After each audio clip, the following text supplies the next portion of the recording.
It's Friday night on ABC's World News Tonight. The senior political correspondent, Jonathan Karl, interviewing Romney. And Jonathan Karl says the Obama campaign suggested that you may have committed a felony. Now, I know he's got to ask this. Karl's not a bad guy. At least when he was CNN, he wasn't a bad guy. He may have been totally turned now by ABC. I don't know. Romney, a felon, I learned this early on in my career. Some nameless, faceless journalist would claim that I said something or that I think something or whatever. It was totally bogus, off the wall, irresponsible. And so here came requests for interviews. Now, what do you say to your critics who say that you are X? And for a while, I made the mistake because nobody taught me how to learn this stuff on my own. I'd answer it. I'd try to change the journalist's mind, thinking it was possible, thinking that's why the journalist was asking me. Well, how little I knew.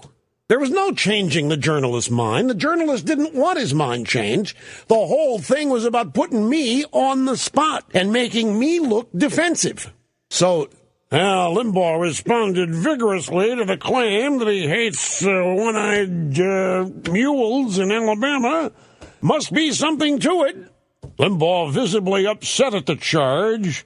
Obviously upset that somebody has discovered it. It was obscene. So finally, I stopped doing interviews, and I stopped responding to these claims and stopped responding to the premise. Now, Romney, in a different situation, running for president, after 3 days of this stuff, the Romney campaign decided they needed to do television network media blitzes to deal with it. And I saw they were going to do it, and I thought, well, okay, maybe he'll have some success with some viewers, but he's not going to change these journalists' mind, and he's not going to get them off the story. This is not going to end the story. Well, no, even if he hadn't done the interviews, that wouldn't have ended it either. They would have just said Romney refuses to.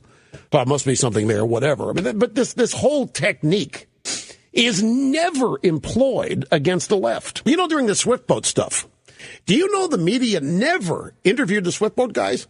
What do you mean they couldn't? Well, but the point is they didn't want to. They didn't care to hear the truth from the Swiftboat guys. All they did was run stories impugning the Swiftboat guys. Military members who had served with John Kerry were running ads and doing television appearances talking about the fact that he was making a bunch of stuff up in his military record and he wasn't qualified to lead anybody or be president. And they didn't like that. So they did stories trying to impugn and otherwise destroy the Swiftboat guys, but they didn't dare actually go talk to them.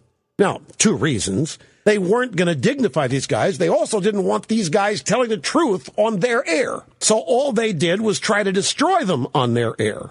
They're not interested in the truth of anything.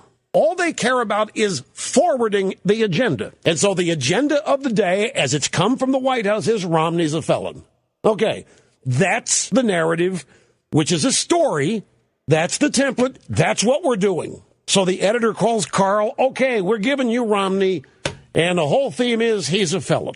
Just ask him about it, and then we'll deal with it. So here's what Romney had to say when Jonathan Karl said the Obama campaign suggests you may have committed a felony. That's ridiculous and disturbing and beneath the dignity of the president and his campaign. The president needs to take control of these people. It's Chicago-style politics at its worst, and he ought to disavow it and rein in these people that are running out of control. He sure as heck ought to say he's sorry for the kinds of attacks that are coming from his team. Okay, count to 5 here. 1, 2, 3, 4, 5. Well, because I needed to make sure I didn't lose my composure. That's why I had to count 5.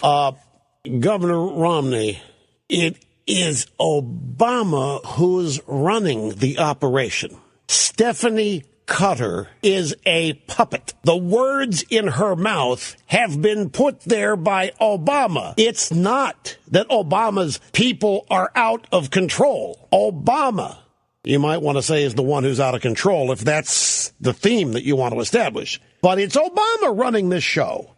He ought to disavow it. You're asking him to disavow himself. He's not going to disavow himself. Now, I know Romney's campaigning for the independents. The theme is that Obama, he's a nice guy. He's just, he doesn't know what he's doing. His campaign people are out of control. His campaign people are a bunch of mean, extreme, really off-the-wall nuts. And Obama's he's got to get control of these people. It's demeaning the office of the president. He's been doing that since January of 2009. And he really ought to say sorry. He sure as heck. Golly gosh, he really ought to sure as heck say sorry for these kind of attacks. Yeah. Well.